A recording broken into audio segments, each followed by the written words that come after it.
Suis-je le méchant pour avoir refusé de commander un repas pour éviter de payer la facture des autres?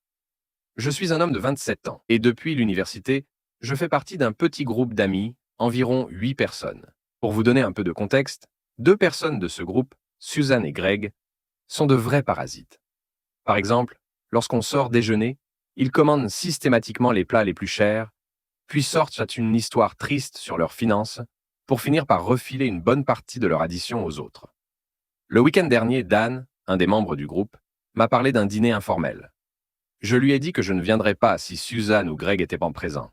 Il m'a répondu qu'il serait là, mais que je devrais mettre mes opinions de côté et venir juste une fois. C'est là que je peux sembler être le méchant.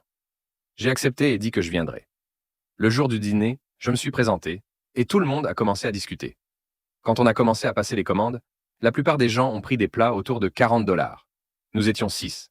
Quand c'était au tour de Suzanne et Greg, ils ont tous deux commandé des plats chers, environ 200 $ chacun.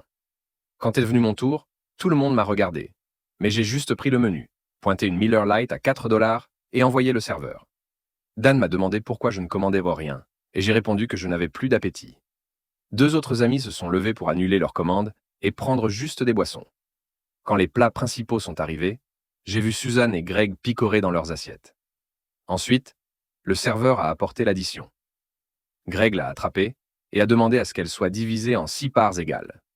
Je me suis levé et l'ai corrigée en disant qu'elle devait être divisée en 3, puisque 3 d'entre nous n'avaient pas commandé de nourriture et ne paieraient que leur boisson.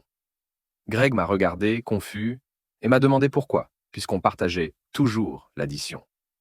Je lui ai rappelé que, cette fois-ci, c'était différent, car nous n'avions pas mangé.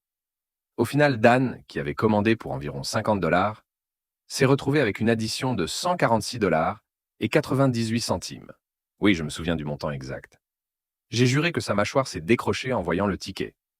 J'ai glissé un billet de 10 $ pour ma part, dit au revoir, et suis parti. Le lendemain matin, j'ai reçu une avalanche de messages de Greg et Suzanne me traitant de méchants pour ne pas avoir commandé de repas et les avoir obligés à payer plus que prévu. J'ai ri, car leur steak seul coûtait de plus cher que ce qu'ils avaient à payer au final. Dan, de son côté, m'a envoyé beaucoup de messages, me disant que j'aurais mieux fait de ne pas venir au lieu de jouer ce coup et de le laisser avec une facture aussi exorbitante.